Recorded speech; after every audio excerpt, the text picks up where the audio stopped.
આંગણવાડી, mid day meal અને મનરેગા પર મોટી ખબર સામે આવી રહી છે. સીએમ ભૂપેન્દ્ર પટેલ સાહેબ બાળપણમાં જોવા મળી રહ્યા છે. આંગણવાડીની જોડે હવે સીએમ ભૂપેન્દ્ર પટેલ પણ આવે છે.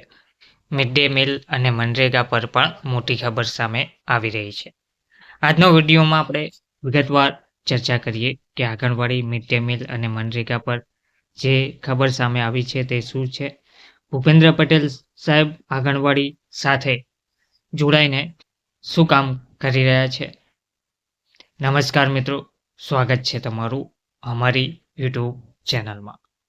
મિત્રો, આજે આપણે વાત કરવા જઈ રહ્યા છે એવી ઘટના વિશે જે માત્ર એક સમાચાર નથી, પણ એક સંદેશ છે, એક સંવેદના છે અને એક વિશ્વાસ છે કે સરકાર જો ઈચ્છે તો બાળકો, માતાઓ અને શ્રમિકોના જીવનમાં સાચો ફેરફાર લાવી શકે છે.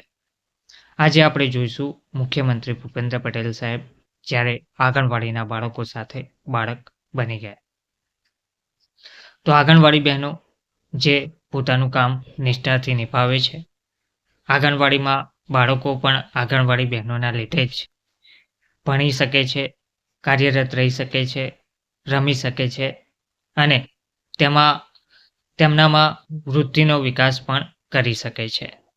આંગણવાડી જે બાળકોના ઘડતરનું પ્રથમ પગથિયું માનવામાં આવે છે. તમે જેમ જાણો છો તેમ ગુજરાતના મુખ્યમંત્રી ભૂપેન્દ્ર પટેલ સાહેબ દ્વારા એક મહત્વની કામગીરી હાથ ધરવામાં આવી હતી. ફન બ્લાસ્ટ ગેમ ઝોનમાં આંગણવાડીના નાના બાળકો સાથે તેમણે સમય પણ વિતાવ્યો હતો. તેમણે કોઈ વધારાનું ભાષણ નહીં, કોઈ મંચ નહીં, કોઈ મોટી સુરક્ષા નહીં. સીધું જ તે આવીને એક સામાન્ય માણસની જેમ બાળકો વચ્ચે બેઠા હતા. તેમની કવિતાઓ સંભળાવી હતી, નર્સરી ટાઈમ્સ પર રમ્યા હતા અને ખુદ પણ હસી પડ્યા હતા. બાળકોએ પણ તેમની જોડે ગમ્મત કરી હતી.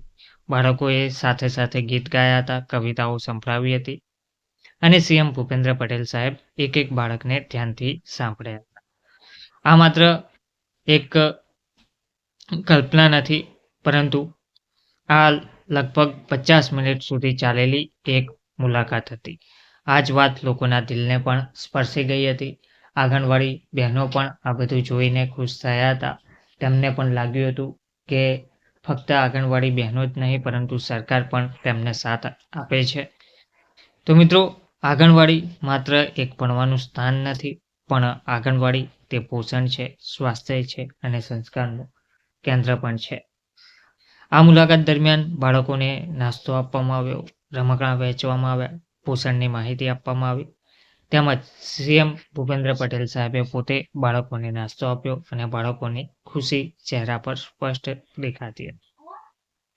તેમજ એક મજાની વાત, ટોપ ટ્રેન અને બાળક જેવી મજા સીએમ ભૂપેન્દ્ર પટેલ સાહેબ દ્વારા પણ માણવામાં આવી હતી.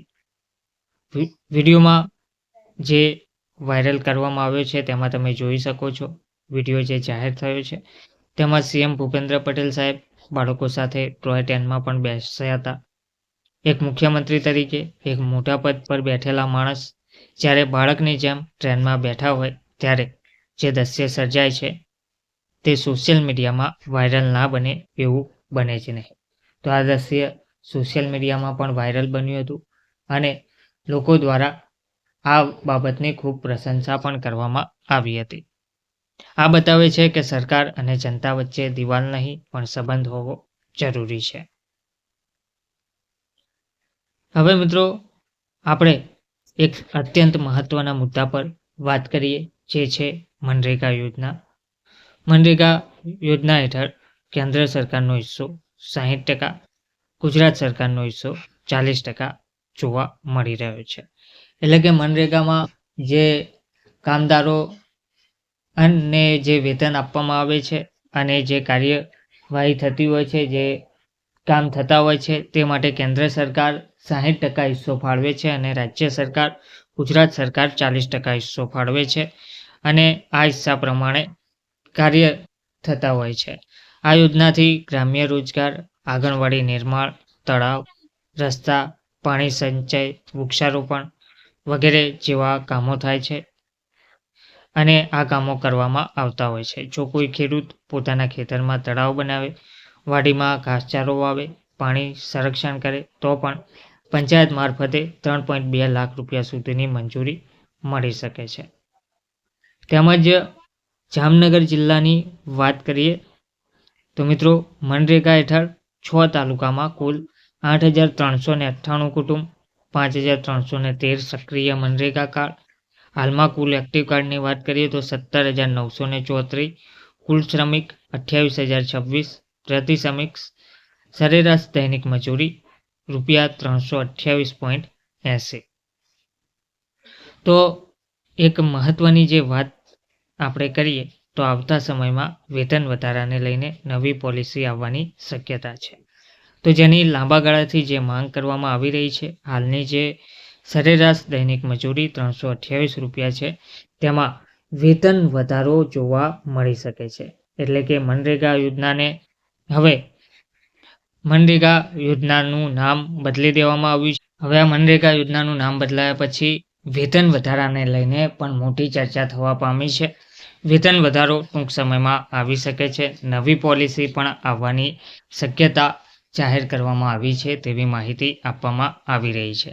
હાલની જે દૈનિક મજૂરી ₹328 છે, હવે કામદારોને વધારે રૂપિયા દૈનિક મળવાપાત્ર રહેશે તેવું જોવા મળી રહ્યું છે અને અન્ય લાભ પણ જોવા મળશે તેવી માહિતી પણ આપવામાં મળી રહી છે. હાલમાં આ વર્ષે જામનગર જિલ્લામાં લગભગ 2.15 લાખ માનવ દિવસનું આયોજન થયું હતું અને રોજગાર પણ સર્જાયું હતું.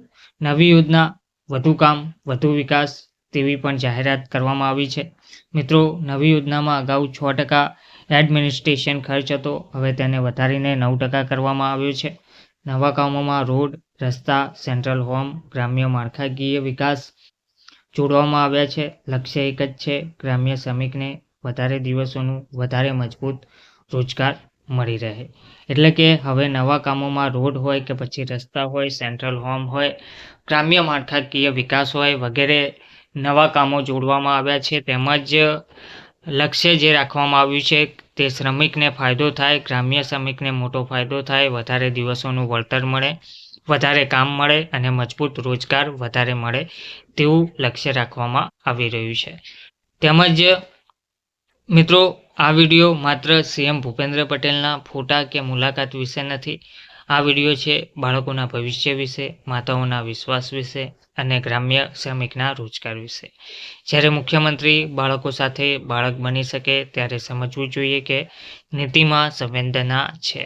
જો તમને આ માહિતી ઉપયોગી લાગી હોય તો વિડીયોને લાઈક કરજો, વિડીયોને વધુને વધુ શેર કરજો અને ચેનલને સબસ્ક્રાઈબ કરજો. કારણ કે અમે આવી જ માહિતી લાવીએ છીએ. તમારા જીવનને સ્પર્શતી સાચી માહિતી લઈને અમે આવતા હોઈએ છીએ. જય હિન્દ, જય ગુજરાત.